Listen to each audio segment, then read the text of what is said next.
The views and opinions expressed on this program do not reflect the company, owners, management, staff, clients, or partners.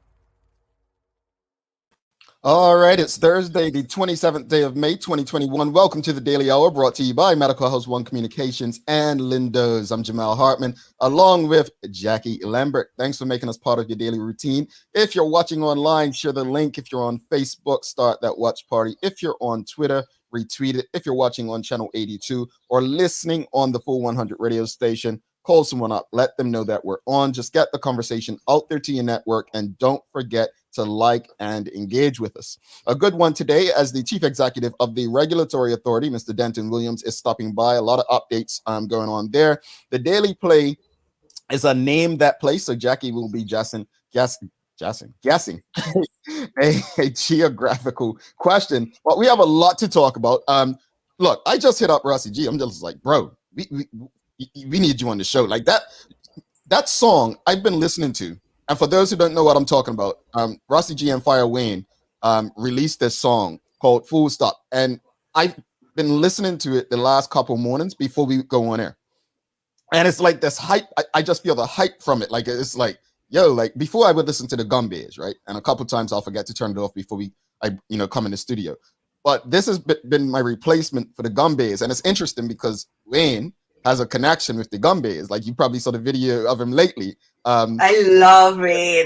That's a ball of energy. So Rossi G said yes. Hopefully we'll have him on next week and just get the energy going. Speaking of energy, so Lee and Jackie and I, we get together before we come on air, and my friends Leanna and Jackie had this energy this morning. I'm like, man, I love it. I mean, me, I'm the grumpy one always. I'm like, what did I miss? I missed the memo, but full of energy, my sisters are, and always a great way to start. We have Denton Williams coming on. Don't forget, another important conversation, because the last time we had him on, we were talking about 5G consultation.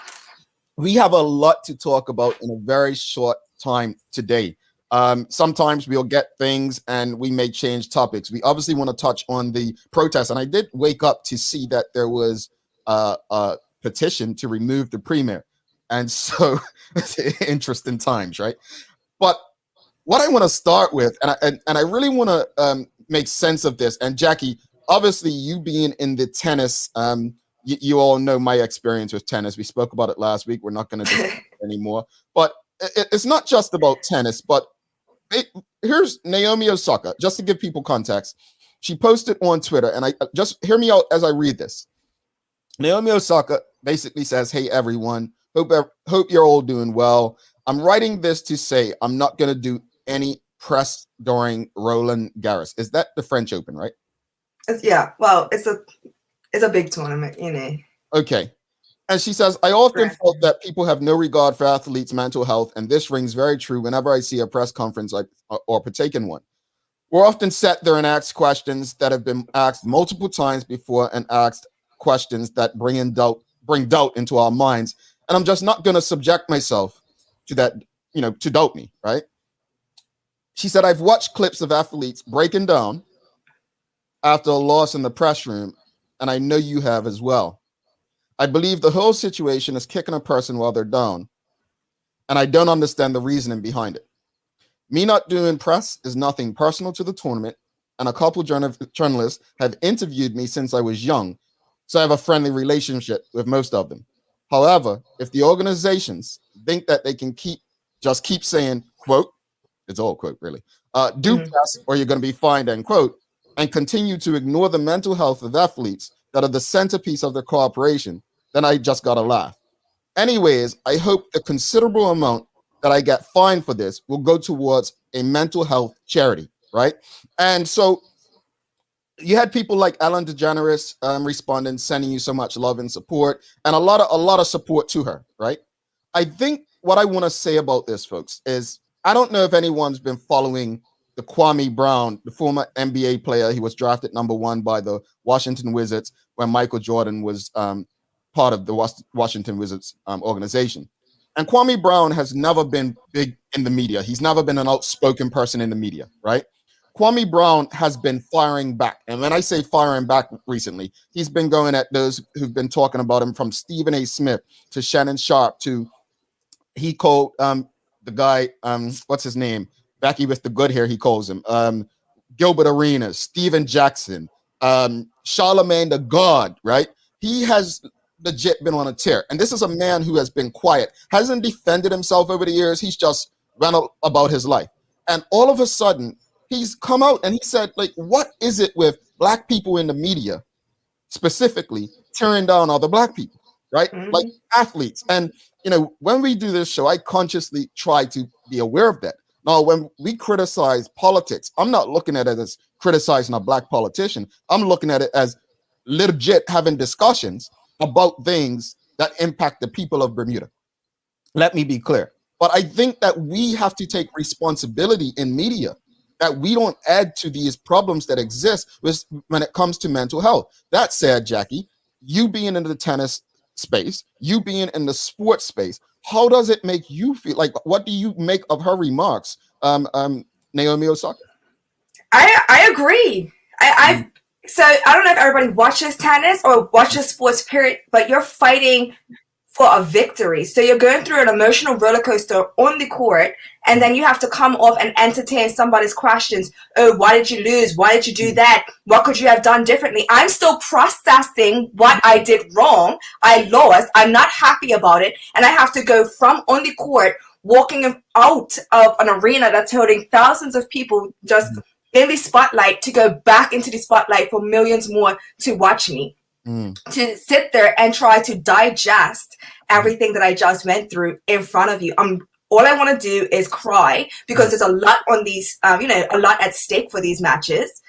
And, Marshawn Lynch is one of my favorite NFL players, and he says it, you know why I'm here. Serena, there was one of them where people send it to me all the time. They're like, this would have been you. And I'm like, this would have been me. That is me. When I come off the court after a big loss, the last thing I feel like doing is being questioned, and I'm sorry to say this, with stupid questions of, oh, why did you lose? Like, I lost because she was the better player. And honestly, right now is not the time to have this conversation with me. I hear everything you're saying, though, Jackie. I get what you're saying, and I hear the passion. But is it not, I've heard the other side from people like Stephen A. Smith, right? And Stephen A. Smith has said, no, like, athletes, you because of us, you're able to get paid and enjoy what you do. So you actually have a responsibility to speak. Well, then, that's what Stephen A. Smith says. Do you agree with that? Speak to you afterwards. I feel like I should at least get a little bit of time. It's not even 5 minutes if you're coming off the court, you shake hands, and then you got your bigs, and you go and you sit in front of all these people, and you're questioned. Yeah, interrogate. It's not really questions, but some of them will interrogate you. They will deliberately try to gaslight you to get emotion out of you, like you're already not emotional. Like, you're not already emotional. So find me, honestly, find me. I'm with her. You can keep it, because my mental health is more important than answering your questions, because you could give me an hour, allow me to go shower, change, get myself together emotionally, and then I can address the press. But and I think I want to put the other side to that, because when Stephen A. Smith says that, right, I'm like, but hold on, bro. You're saying that you're doing them a favor by highlighting what they do, but without them, you don't have what you have. A job. So what are you going to report? Let's go. We got a lot of comments and questions. Sam Cat Play says, protect your peace. Well done and said, Naomi. Larry Marshall Jr., an athlete as well, says, people don't understand how emotionally draining sports is. One says many people supported former President Obama because he was a black politician. What? That's going on what you were saying earlier. Oh, okay. I don't know what I was saying earlier. Sean Smith says, does a professional athlete have to do a press conference? I think in most, I think Jackie used a perfect example, Marshawn Lynch, right? You know, his famous line was, you ask him a question, I'm only here so I don't get fined. That's what he would always. So I think contractually, many of them are there. And I do think it's unfair. I honestly do. Like, I mean, look at last night. That dumb Manchester United team lost again. Regardless of how I feel about them, they've got to go out there. They can't even process their emotions. You're really not going to get the best out of them. Could there not be a day after where they've had time to think about it? They've had time to process it. Why does everything, we talk about instant gratification when it comes to young people. Why does it always have to be so instant? Why does there have to be so much like, let's get in their face now? I get it. And what I want people to understand throughout this, and I need the athletes, not just athletes, but people, it could be entertainers. I need people to really help process this. They are still human. No matter how great you think they are at things, they are still human. They're still human. Let's go back to the comments. Jackie Ardette Hartman. I feel this the same way when media tries to interview families whose families have been killed or had trauma. Yes. Indeed. Janae Pereira Edness, I agree with what she said. Good for her. Sam Cat Place makes a good point. We don't own athletes. Terry Tukul says athletes are human. And I think people forget that. They forget that. Amanda Kelly says that sounds like slavery. We don't own anyone. But again, I tell people, go and watch some videos of Kwame Brown recently. Kwame Brown, what he says about the media is so true. Like he says, we live in a like and follow society. Legit. We legit only listen to people who they put in front of us. Like he mentions the Beehive. Like you guys have got to listen. It's not, he may rant to some people, but there's so much truth. One of the points he made as he was speaking was, he even went off a bit and just said, what's that game? Fortnite? I think it's Fortnite. Yeah. He says, think about Fortnite. It doesn't have a pause button. Like he broke that down. Like, why wouldn't a video game have a pause button? Right? Like in terms of how the media, everything just can be so damaging. And we are the media. We have a role to play in this, folks. We have a role to play in this. But Kwame Brown, check that out. I want to touch on something else. Let's go through a few more comments. Tanika Youth says, is it instantaneous because you can't replicate raw emotions? Larry Marshall Jr. says also, you're expected to act a certain way or you're labeled unsportsmanlike. Yep. Kendra Lee Pearman, yes, Jamel, humans with feelings and emotions. And so let's. I just want to change gears real quickly. We have the movement moment coming up today as well. So we're discussing sleep, team no sleep, why it's unhealthy. Protest. So there's apparently a protest in Bermuda about protesting spaces that ask you to what is it? Use the safe key. Safe key. So let me find that because I think that was an interesting one. Let's check that. So it says Bermuda boycott. Let's take a stand together. Effective May 26, 2021. So that was yesterday. Boycott all businesses and events using the government COVID key. Bermuda Day Derby half marathon. Bermuda Day show. All restaurant indoor dining. Mandatory quarantine hotels. And they listed Cocoa Reef, Grotto Bay, the Hamilton Princess, including restaurants, brunch, and hotel stay. I just want to quickly get people's thoughts on that. What are your thoughts on this boycott? I'm all for protest and boycotting if you think that that's the way to get what you want to achieve. If it's not, physically or emotionally damaging to any other individual. But I'd like to get people's feedback. Do you agree with this boycott? I mean, are you in support of it? Jackie, what are your thoughts on it? Like you said, I think everybody has a right to protest, boycott, do whatever makes them feel better about the situations that they're in. But the reason behind the safe key is to protect people.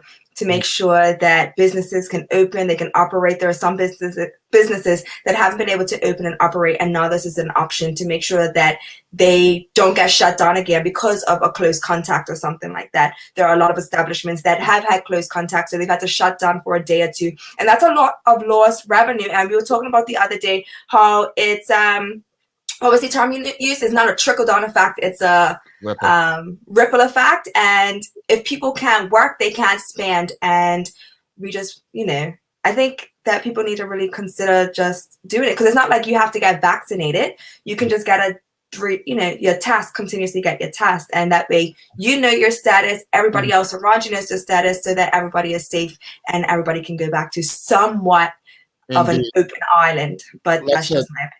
Elizabeth says, why would you boycott businesses that are only following government regulations? You're only making people's situations worse in terms of getting people and businesses back to work. I think she kind of sums up my question. My question to anyone who agreed with it is, how does this benefit Bermudians overall, this particular boycott? Because all the businesses are doing is complying so that they can pretty much, like make money and employ people and so on. So I don't really understand it. And I'm going to be very honest. What I don't do is speak on things I don't understand. So I don't understand the whole safe key thing. That's my fault. So I have to kind of read up on it to get an understanding of what the government safe key is and what its purpose is. And once I do, I can be in a better position to assist you all with that. Let's go through some other comments, and then I have one final question with the audience as well. And that final question is, there's a petition going around to pretty much get Premier David Burt to resign. Question to you all, yes or no? Do you think that the Premier David Burt should resign? Yes or no? That's the easy question. Kivana Haynes says, but why? Aren't we trying to get a new sense of normalcy? People complain about everything. I am not for this boycott. Cindy Swan says, no, don't support boycott. We're trying to keep Bermuda safe. Amanda Kelly says, well said, Jackie. And Terry Too Cool says, the point of safe key is to return to normalcy. Sean Smith says, these businesses are feeding people, families. Why boycott? Tamara Richardson, if a traveler, in brackets, with a vaccine attends a safe key event and subsequently tests positive, have the businesses then been guaranteed they won't be forced to shut? Otherwise, it's not as foolproof as people assume, but it feels safe. That's something to consider. Sam Cat Play says, owners have the money, they have the influence. The thought is they complain and confront government, the louder voice will be heard, I guess. All right, so question, again, there's a petition. I guess all of this combined, people are not happy with the Premier David Burt. Do you think he should resign? That's the question. Amanda Kelly says no. Faith the Rose of Guilt says, how free are you to move around in the States? Other restrictions? Well, I try not to share my experiences in the US, especially Florida, because Florida is considered a lawless state to many. But no, I was in karaoke bar with a space where I couldn't like stand or walk anywhere because it was full of people with no mask. Last night I was out again for dinner downtown West Palm Beach, no mask and whatnot. But the reason I don't share these experiences is the same reason I don't speak about the vaccine. I'm not sharing my experiences because I don't want people to use me as an example and think that, oh, well, Jamal did it, it's okay for me to do it. We live in totally different spaces and there's different circumstances. I live in a very large place compared to Bermuda, right? So, we have towns in where I live that are larger than Bermuda. So I don't think it's an accurate comparison. So it's not that I hide what I do. It's more or less, I don't want people tend to run with things and think that, oh, well, they're doing it in Florida, we can do it in Bermuda. I don't necessarily understand everything that's going on in Bermuda. So I don't think the comparison is all, it's probably not that great. And yes, I've shared videos where I was in a full arena where there were crazy fans and so on. And yes, my team did get eliminated. So I will be for Bobby's team, Toronto Maple Leafs now. So yeah, no, we've got a few no's. We've got to get to the news, folks. So let me just go through. Libby Cook Totman says, Burt should not resign. He's done the best he can in a pandemic. Kathy Bromby says, in all reality, other people's health status is no one else's business. I concur. The idea that everyone needs to know you're vaccinated is strange to me as well. It is no one's business. Tanika E says, I'm challenged with the fact that those who have been vaccinated cannot spread COVID-2. It appears to be a false sense of security. No, I think they've been saying that people with the vaccine can spread it. Yeah, it's the vaccine is just, for selfish reasons to protect me, to help me fight. Yeah. Like there are no restrictions in the States. Get your pre-test, land, and live. All right, better coming from Tamara than I. And Elizabeth says, no, I don't think any politician in the PLP would do anything differently, and that's the concern. Bobby Singh just said, thank you, Jamal. Was just saying this earlier. There are so many questions surrounding safety. The current information on the government site is not clear and doesn't have detailed info. I have no problem with adhering to the program, but the information is simply not clear for vaccinated or unvaccinated locals or tourists. I think I was speaking to a friend yesterday, and she said, a lot of the information leaves more questions than it does answers. So that's where we're at, folks. We have a news break to get to. We are a bit behind. We have a news break. We're going to get to Lee, bring Lee into the convo. Lee, I'm sorry we've gone over time a bit. We did cover a lot. But I must ask you, I want to go back to the fun stuff, Lee. Have you heard the song with Rusty G and Firewayne? I have. And when I say, now I'm like Jackie. Family, right? So I'm a soca guru, and when I heard the energy in that song, Lord, I can't wait to touch my feet in the road. I know. No, folks, honestly, Bermuda. If you have not heard that song, I tell you no lie, I don't promote junk. I don't discuss, like, Teo had this thing, right? People would come around the radio station and they'll come in and bring a song, and they'd be like, so what you think? And Teo was very like, so who's your favorite artist? And they'd be like, oh, Neo. I say, all right. So put this song up against your favorite Neo song. Do you think this sounds like that? That was his way of saying it was not good, right? And so I say that this is one of those songs where it's like you could put it against the best. It's really that good. Personally, I don't think I'm exaggerating. Go check it out for yourself. Full stop. Rusty G and Firewayne. Lee, hopefully it doesn't get you dancing through your news today, but if it does, it'll be even better. I mean, I concur. I honestly believe that like the quality of our artists in their musical talents has really, like, the bar has been risen. And I feel like, they are really on point these days. So I'm a fan. I'm a big fan. All right. Well, let's dance into the news break, Lee. We're going to go over to you. Full stop.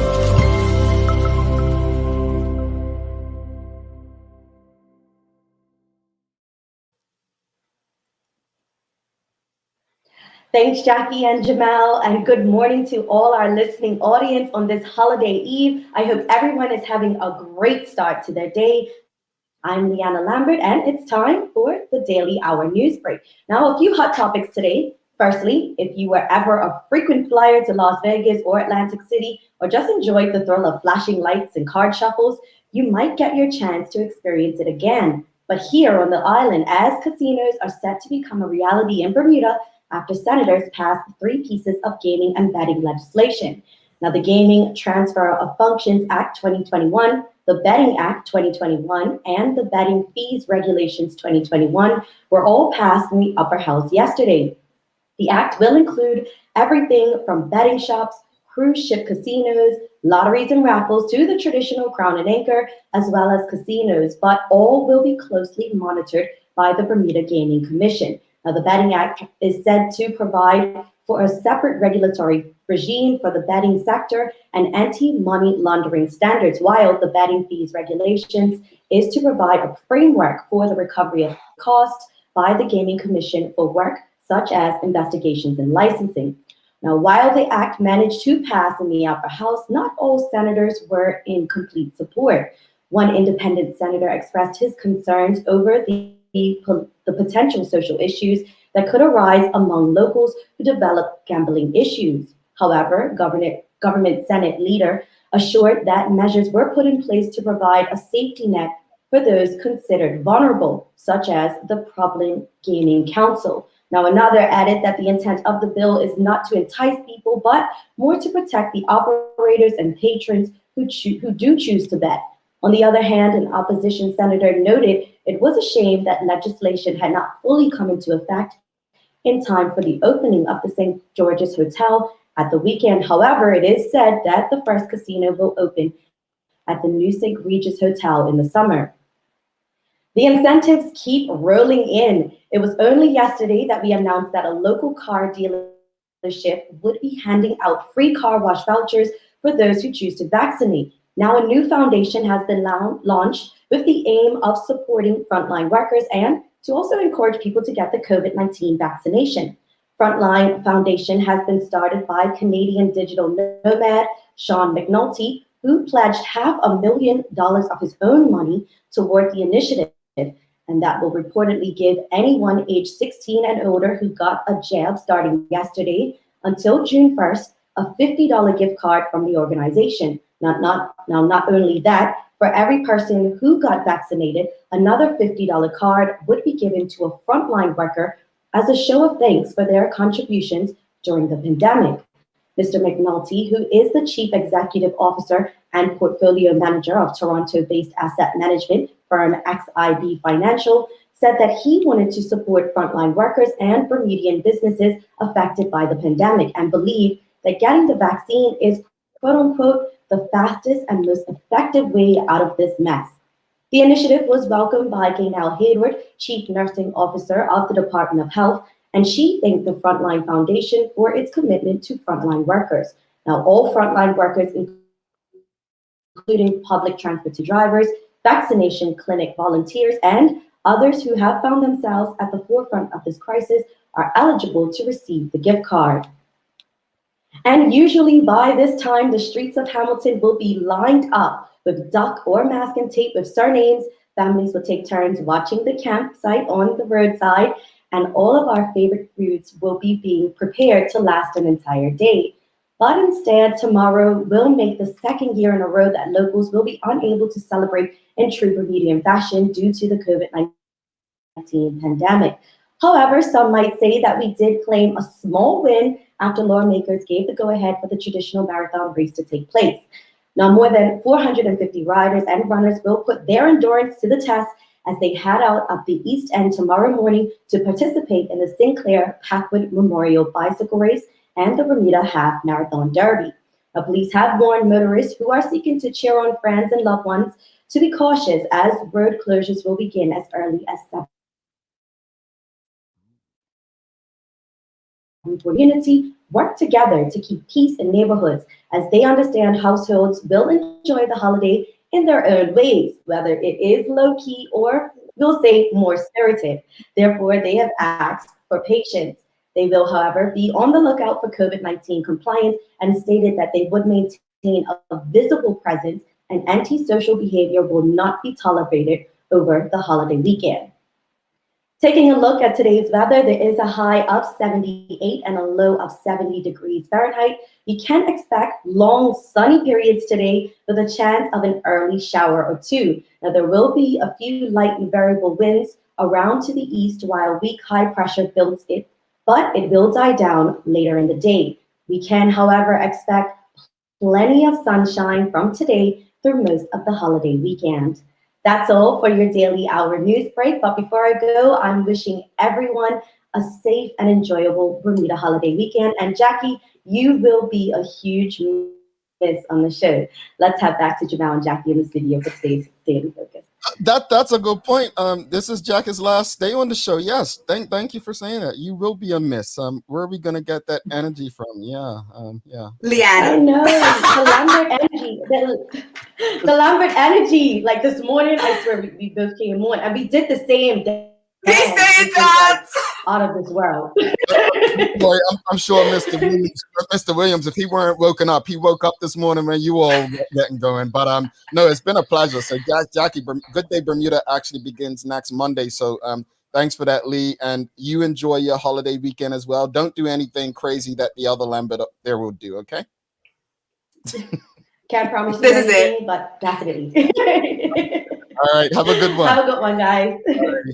All right, we're going to take a quick break. We're going to bring on Mr. Williams, Denton Williams from the Regulatory Authority. After that, we're going to have the movement moment, Team No Sleep, important conversation on that. And then we'll send you off to enjoy your Bermuda Day weekend. Stick with us. Don't go anywhere. Hi, I'm Karen, a nurse at the old folks home. These long hours used to kill my feet until my hairdresser told me about a great place to buy a pair of clogs. Medical House. Finally, relief. They also carry uniforms in bright, bold colors. And not to mention the support stockings. Karen, Miss Soltis bet her bet again. Oh gosh, these days, I need all the support I can get. Medical House has relocated next to the Dendy Town Field, number 6 Bakery Lane, Pembroke. For almost 150 years, John Barrett & Son have been the home of Bermuda's best beverages. And they are proud to offer us the sparkling portfolio of Sunkist sodas with their refreshing rainbow of fruit flavors. Sunkist has flavors that nostalgically remind us of the bottled soft drinks we used to call minerals. The colorful thirst quenchers that are perfect for a beautiful summer's day. This month we're featuring the original Sunkist Orange Soda and new Sunkist Zero. Orange soda with no sugar and no calories. Lindo's. Why go anyplace else? All right, welcome back to the big show. Jackie Lambert, myself, Jamal Hartman. It's the Daily Hour brought to you by Medical House One Communications, Lindo's, our friends over there at Channel 82, where you can stream this and many other locally produced shows. Without further ado, let's bring in our guest for the day, Mr. Denton Williams from the Regulatory Authority. Sir, welcome to the show. Good morning. Thank you for having me. Or should I say welcome back? Once you've been your family the second time. So welcome back to the show. We appreciate you. Let's get right to it. We're a bit behind. The RA recently announced that some status updates to 3 initiatives, the electricity and electronic communication sectors.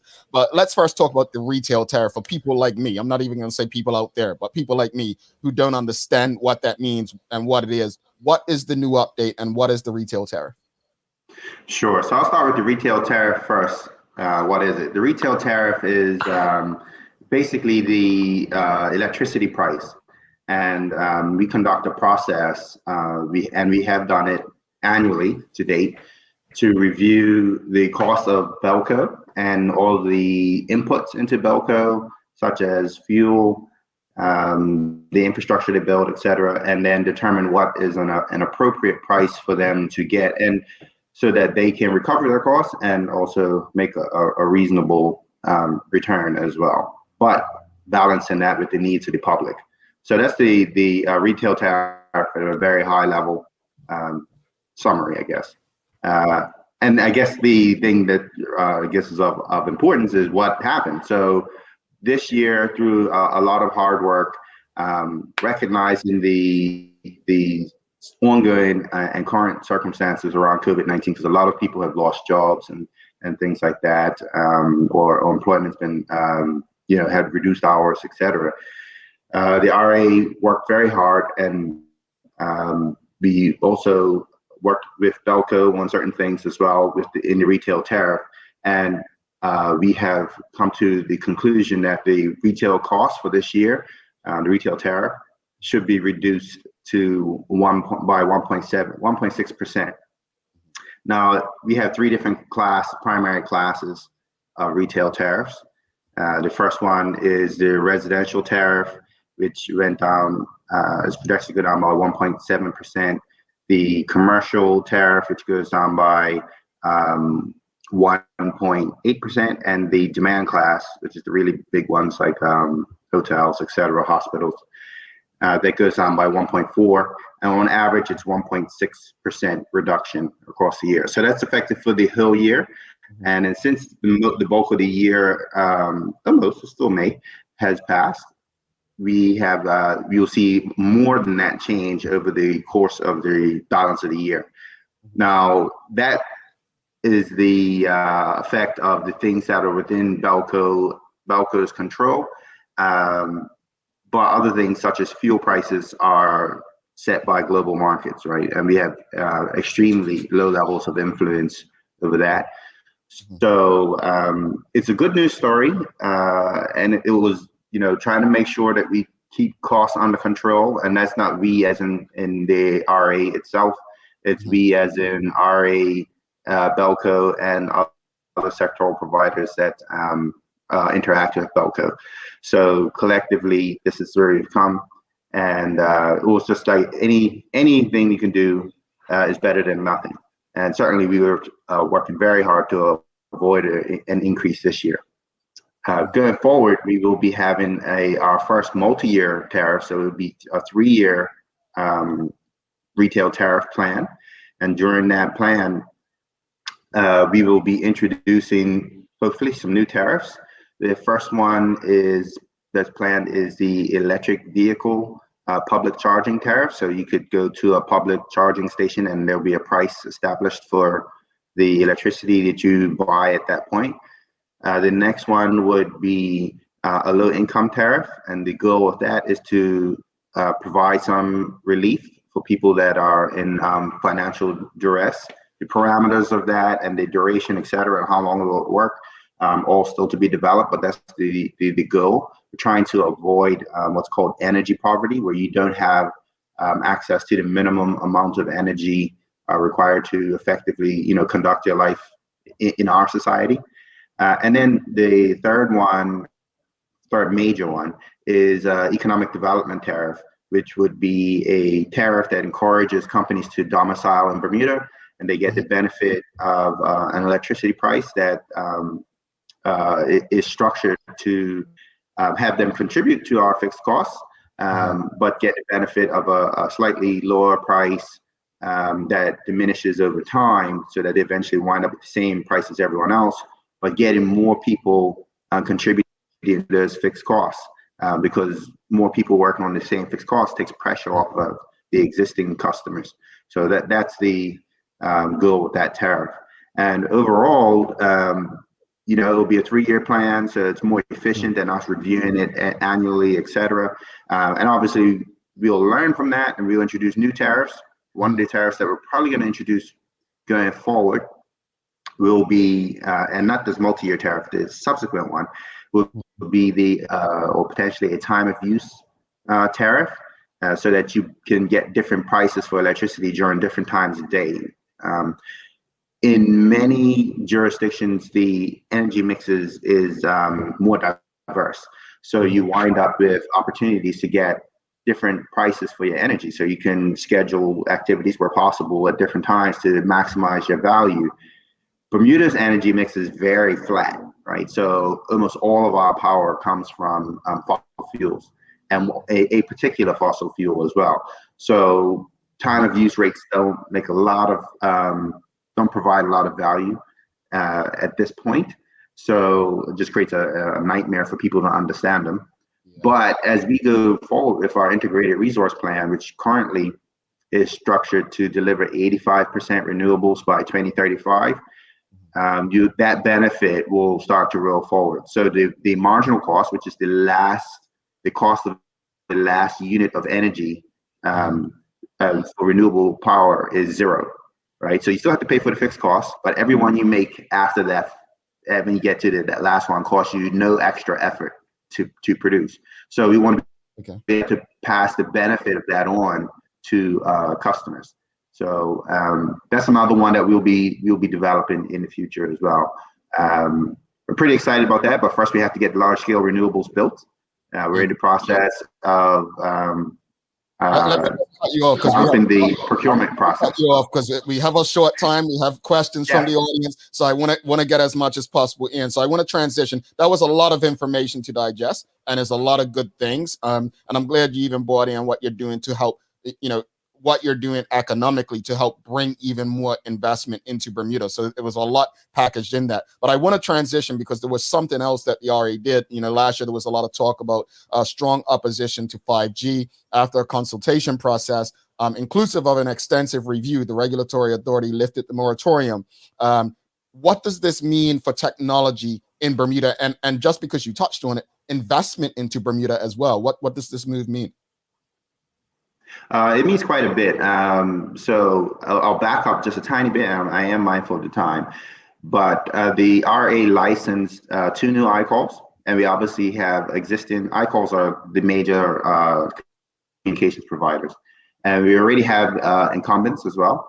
And that allows the lifting of 5G allows the existing licensees and the new licensees to feel free to innovate in that space. There was a moratorium temporarily put in place. It was about 6 months, just to make sure that there were no safety impacts, because that had been brought to our attention, that should limit or would limit the deployment of 5G. So we did our assessment. We have had an independent panel of advisory panel of experts that advised the RA on the materials that were submitted. We had a consultation that the public was allowed to submit their viewpoints, their evidence. We also had a virtual public town hall, if you will, and people were able to present to the world. It's on YouTube, I believe, as well. And at the end of the process, it was all assessed, and we felt that there were no significant concerns that we should have from the public health perspective from the RA. And we did issue lift the moratorium, but we implemented some controls. So we said, we don't want it to be the wild, wild west. So people have to do a certain amount of due diligence. They have to model the power output of the particular antennae that they would deploy, where they would go, and submit that to the RA. And if the RA is satisfied, then they would be allowed to move forward. The RA may also require them to monitor the RF, which is the radio frequency field, the intensity of it, etc. Going forward, we may. And then we also have conducted an assessment of Bermuda's RF environment in March of this year. And we found that Bermuda was very low. I mean, the absolute highest that we found was 3% of the FCC standard. So we're way below any significant issues. We think Bermuda's RF environment is very safe, and we intend to keep it that way. So we felt it was good to remove the moratorium, let the sectoral providers, One Communications, Digicel, Paradise Mobile now, and planning to enter the market, and Horizon Communications, and others that are already in the market, like Fort Knox. I'm just naming all of them at this point, I guess. But all of them are free to offer new products and services. And just as an example, the reason it's important, and you probably may have noticed this in Bermuda, when you go to a large gathering in Bermuda, and you're using your phone and everyone's trying to stream or use video, you get dropouts. Cut match. Yeah. 4G, which is the current platform we're using, saturates at about 1,000 people per square kilometer. 5G can do 1 million people per square kilometer, right? So we're talking orders of magnitude difference. And the theoretical limit for 4G is, I think, 1.8 gigabits per second. And obviously, theoretical is just that, right? You never really get that. You've got buildings, you've got metal around, you've got other interference, etc. But the theoretical limit for 5G is 20 gigabits per second. So it's a significant increase. We don't know what ultimately will be done with this technology. We're just making it available so that people can go forth and innovate and create new value using it. So that's I guess the big part of it. It's been approved. The moratorium's been lifted, and safety controls have been implemented. Okay, so Denton, there are still some people that are opposed to this move. What is the regulatory authority doing with the opposition at this point? Well, the regulatory authority has basically made its decision. At this point, it did, from what I've observed, all of the people that have indicated opposition have largely expressed their opinions. And so this was taken into account. So we didn't just allow people to do whatever they want in 5G. And it's not just 5G. Any radio frequency network has to comply with it. So even if it's a new, not that I think anybody wants to build a new 4G network, but it's possible.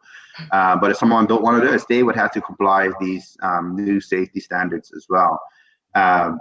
People obviously may not be happy with the decision, and that's unfortunately nature of some of the decisions that, and we see this every day, right? That there's likely to be someone that's not happy with the decision, and we do our best to find that balance.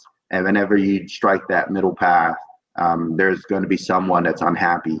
But we felt that the benefits to Bermuda and the damage, frankly, of not progressing to Bermuda would be huge. So we felt the benefits were significant, and the damage of stagnating our technological progress would impact our ability to attract international business and visitors over time. So we want to make sure that we're competitive. We want to make sure that we are a platform for people to innovate. I could talk all day about stuff that we're trying to do to foster innovation, but that's well, you still have some more talking to do because I have a few more questions. So another move that you guys made was issuing communication licenses to 3 new providers. What does that mean for Bermuda and Bermudians? Sure. So we issued 2 ICALs, called that because they're integrated communications operating licenses. And those are the biggest license we have in the communication space. And they were issued to Paradise Mobile and Wave Bermuda, also known as Horizon Communications. And what that means is that we will have a more competitive market, and competition brings more value. Sometimes that value is realized by lower prices. Other times it's realized by better offerings, or it could be a combination of the two. But competition just in and of itself is proven to be a very effective way of dealing with price and value issues. So that's the single biggest thing. The third one we have, new licensee, is actually a little friend, I guess, is Cable and Wireless. They left our market a number of years ago, and they have come back to provide submarine cable capacity to Bermuda. So they wanted to re-enter our market, and they've applied, and they were awarded a submarine communications license, and that just increases the amount of bandwidth available to Bermuda. So Bermuda will have quite a number of systems. I think it's upwards of 4 at this point, and we can take another 2. But we are very connected, and we are trying to march forward to be more of a Atlantic digital hub, and the infrastructure is going into place. All right, got some things in the audience. Kathy Brumby's asking, why is RA allowing prices to go up so much? Where is reduction? I think you explained the reduction. Yeah, so we talked about that. So the price for electricity goes into effect on June 1st. So we're not quite there yet. And in the markets, actually, if you look at it in the price per megabit, et cetera, the value is increasing, especially with the scenario of everyone having to work from home. People tend to consume more data than they used to, probably less on their mobile, but more at home. But the packages values have gone up. We've noticed that increase starting when the new licenses were formally announced a while ago. So the incumbents have already started to change their behaviors. And then there are some forces that are inevitable. You know, we have the forces of inflation. You know, we can work pretty hard against that, and you saw that with Belco. But these costs do cascade through. You know, the cost of food has gone up. Cost of fuel has gone almost doubled over the last year. And whether they're telecommunication providers or electricity providers, they still have to pay employees. They still have to service their debt. They still have to, pay their mortgages or whatever other obligations they have, and then their operating expenses. So all those things typically are subject to, well, mortgages aren't, but all those operating expenses are subject to inflationary pressures. And we have to find ways, and they find ways to be creative and navigate around them. But what we don't want to do is put hard caps on and unrealistic caps on that, because what it does is it discourages people from contributing, and it discourages people from investing. So if people don't feel they're going to get a reasonable return, they'll stop investing, and then we wind up having a poor service quality. And we're trying to get more service quality, better service quality, better value, and we want to encourage the markets, whichever kind they may be, to continue to invest, because that will have a better outcome for Bermuda, because then we are more competitive. And that's the goal. We have to compete as well, but just like we're asking the competitors in the telecom sector to compete, we as Bermuda have to compete as well. We have to compete with other jurisdictions, and people look at how technologically advanced we are. So they want to be here because they don't want to feel like they're out in some backwater place and they can't run their business effectively. Right. So important, and I'm glad you mentioned that. We were talking about like why we should be celebrating the St. Regis earlier this week, and I was talking about investment into Bermuda. Like that's the first new hotel, let alone luxury, in so long. But to get investment, you need to make sure that you have, you're, like you said, you're not just some back yard or destination. You want to make sure that you have everything that these places need to be able to function in the highest quality possible. So we appreciate all the work that's going on at the regulatory authority. We do share as much as possible when the press releases come out. Doing a phenomenal job in terms of that. We do have questions that we are out of time to answer, but hopefully we can have you back to answer questions about like the TV licenses and pirating and stuff like that. But we definitely want to have you back often because I think these conversations are important so Bermudians understand how things work and how it impacts so many different aspects of their lives that they don't understand. So, Mr. Williams, thank you so much, and make sure you have an enjoyable holiday, Bermuda Day weekend. I'm not going to say May 24th and get in trouble. Enjoy your Bermuda Day. You as well. Thank you so much. Have a great night. Okay. All right. Time for the movement moment with Tamara Donnell. Don't go anywhere. We have a giveaway we're going to do. We're going to do a giveaway. Stick with us. This movement moment brought to you by People's Pharmacy. Together, we can illuminate your path to wellness. Welcome to today's movement moment with Tamara Donnell, brought to you by People's. Tamara, what are we discussing today? Good morning, Jamal, and good morning to your listening audience. Today, since we have spent so much time this month talking about the value of sleep, I thought it was critical that we highlighted that the dangers to your health when you are team no sleep. So many of us, like we talked about at the beginning of the month, so many of us sign on to team no sleep. We think that we can burn the candle at both ends and work. But hopefully, once we understand what that is doing to our health, we will appreciate the value of getting a good night's rest.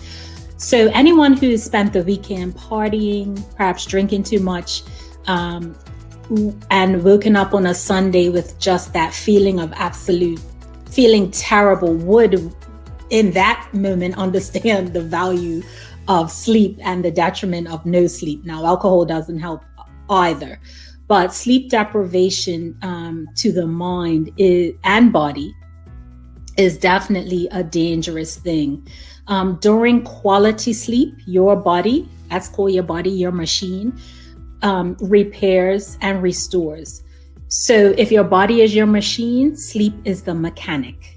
When you don't allow the mechanic to restore your machine, to optimize it, then your machine can't work like the high performance vehicle it's meant to operate as. So if we think of sleep as the mechanic, then during the night, that mechanic is responsible for detoxifying. At night, the brain detoxifies. Your memories are cataloged, for lack of a better word, and your mind is refreshed. At night, repairs happen. So the mechanic goes in, finds things that are damaged, things that need to be cleaned out, repair your muscles, ligaments, tendons, all of that. Your growth hormone rises at night so that you can grow. So trust me when I tell you, sleep is valuable for your children and teens especially, but for all of us to repair and restore our bodily functions. Digestion. At night, digestion is supposed to decrease so that your body can use its energy to do detoxifying and repair. So eating late at night forces your body to digest when it should be at rest. Thank you for tuning into this movement moment. To enjoy the benefits of the full episode, check us at Instagram at MVMT with Tamara Donnell or at People's BDA.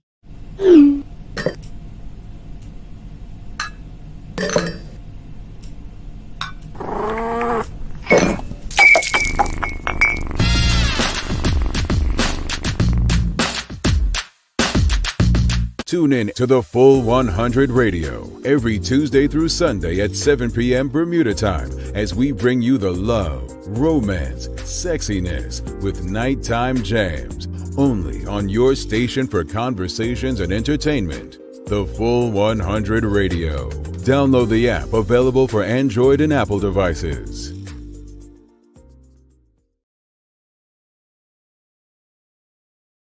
Yeah, look at that. Look at that. Welcome back to the big show. I'm Jackie Lambert, myself, Jamal Hartman. Thanks again to Medical House One Communications, Lindo's, all of our friends over there at Channel 82 as well. So we have the daily play, but what we're going to do is a hashtag. We're going to do a giveaway as well. So I'll let you know right after this daily play. Jackie, here's your question for the day. It's name that place. Help her out, folks. Help her out. Help her out. Something tells me not going to get this. Thanks again to Denton Williams from the Regulatory Authority as well. What country has more lakes than the rest of the world combined? Italy. Thailand. Indonesia. No?